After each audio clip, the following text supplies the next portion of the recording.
ہم سارے یہ جانتے ہیں کہ پاکستان کا ایک بہت مشکل کٹھن سفر رہا ہے پچھلے 4 سالوں میں. پاکستان فیٹف کے 2 ورکنگ پلانز کے ایک جو 2018 میں ہمیں دیا گیا اور دوسرا جو ہمیں 2021 میں دیا گیا.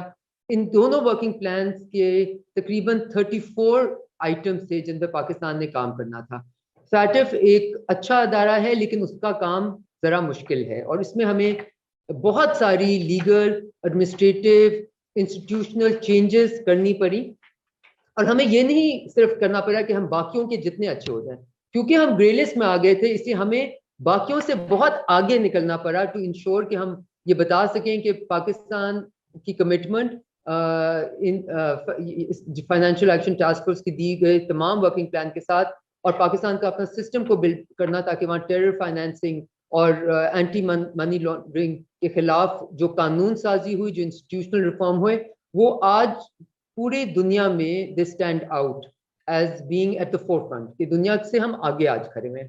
ہماری اب یہ کمٹمنٹ ہے کہ آگے جاتے ہوئے پاکستان نے یہ جو جرنی کی ہے, جو اس سے ہمیں فوائد اب ملیں گے اور جو ہمیں فائدہ ہوا ہے, اس کو ہم لوز نہ کریں کسی بھی پوائنٹ پہ. سو آئی تھنک بہت سارے لوگوں کو فیٹف کے بارے میں پہلے سے ہی پتا ہے.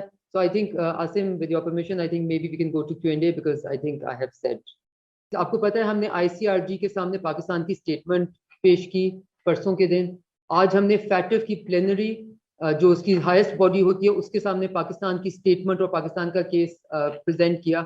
فیٹف کا ایک رول ہے کہ جو انٹرنل وہاں پہ بات چیت ہو اس کو ہم انٹرنلی رکھیں اور اس کو ہم باہر نہ نکالیں. لیکن میں آپ کو اتنا یقیناً بتا سکتی ہوں کہ پاکستان کو ہر ملک can I name the countries?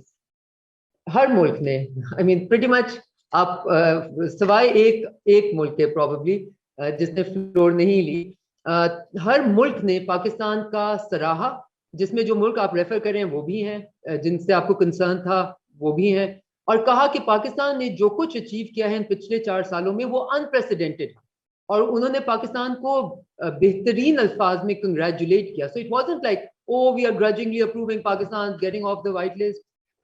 یہ ڈیسیجن یونانیمس تھا, which means تمام فیٹف ممبرز نے اکنالج کیا کہ پاکستان نے جو اچیو کر لیا ہے, Pakistan deserves to be off the grey list and into the white list. اور میں آپ کو یہ بتاؤں کہ میرے لیے یہ بہت انٹرسٹنگ بات تھی کہ ایک ہوتا ہے کہ جی ہاں آپ نے ٹک باکس کر لیا, اب ہم آپ کو نکال رہے ہیں کیونکہ آپ نے سب کچھ کر لیا, اور ایک ہوتا ہے کہ آپ اکنالج کریں کہ واقعی آپ نے جو کام کیا وہ انپریسیڈنٹڈ ہے. اس میں جو آپ کے انسٹیٹیوشنل میکنزمس بنے ہیں, جو آپ کا لیگل فریم ورک بنا ہے, وہ آپ کو دنیا میں ریجن میں تو ایٹ لیسٹ ضروری آگے رکھتا ہے. So this was across the board unanimous and I think we only got to hear really good things about Pakistan and Pakistan's journey. And یہ بھی کہنا چاہوں گی, دیکھیں پاکستان 2 ورکنگ پلان سے ایک ہی وقت میں نپٹ رہا تھا. ہمارا جو پہلا ورکنگ پلان تھا 2018 کا, اس میں ہمیں جو ٹائم دیا گیا ہمیں اس سے بہت زیادہ ٹائم لگا, اور جو ہمیں 2021 کا ٹائم دیا گیا ایکشن پلان, سوری جو ہمارا 2021 کا ایکشن پلان کے لیے ہمیں جو ٹائم دیا گیا, ہم نے وہ مہینوں میں جو کام ہم نے 2 سال میں کرنا تھا یا 1.5 سال میں کرنا تھا, وہ ہم نے مہینوں میں کر کے ان کے ہاتھ میں پکڑا دیا. تو اس سے پتہ چلتا ہے کہ پاکستان کتنا ایڈیکویٹلی پریپیئرڈ ہے, اور پاکستان کی پریپیئرڈنس آن انسٹیٹیوشنل سائڈ, آن لیگل سائڈ, آن آرگنائزیشنل سائڈ کتنی زیادہ ہو گئی ہے.